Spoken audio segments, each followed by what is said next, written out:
Angry Birds is an action-based game which was made by the Finnish company Rovio Entertainment. The series focuses on the Angry Birds that try to save their eggs from green-colored pigs being their enemies. Inspired by the game Crush the Castle, the game has been praised for its likable, unique characters and art style. It has been an immediate success from release.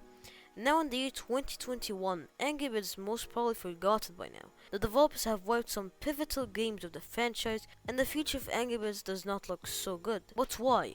What has caused this huge downfall of Angry Birds? With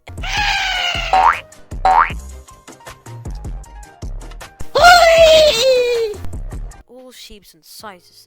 This was met with some criticism, but it was ignored as it only meant more content to the beloved franchise. Some people say that May 12, 2016 was the beginning of the milking, which saw the release of the Angry Birds movies, which could have possibly been the day Rovio really started milking Angry Birds for its worth.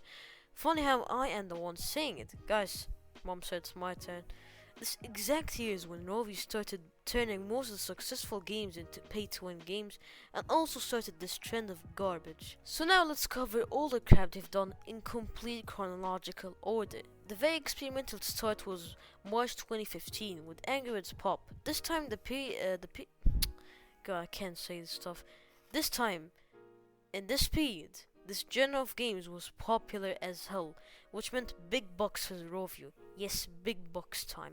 4 months later, they followed the oversimplified trend with their logo and turned it into this monstrosity.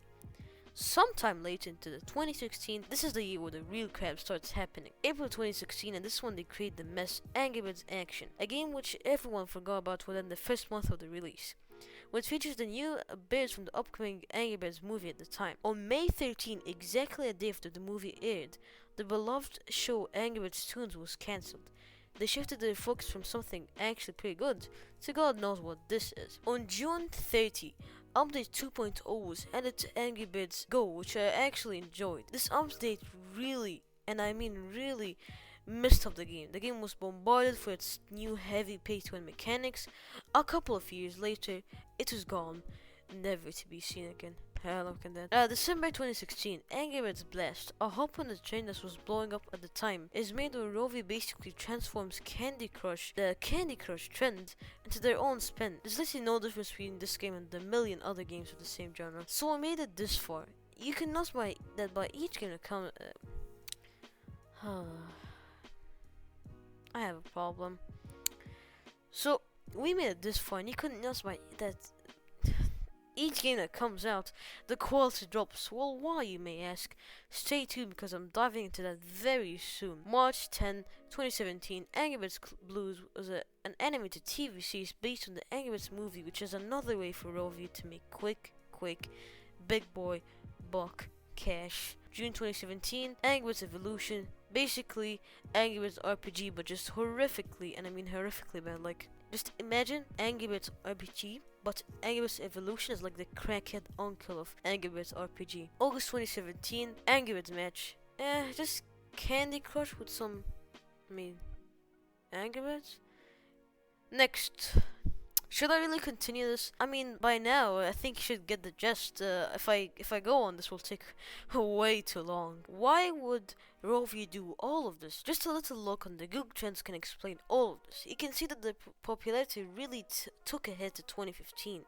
They saw their fall coming very soon, and they knew they had to act and milk all their current players as much as possible before they really hit the ground. So, what's the future of Angry Birds?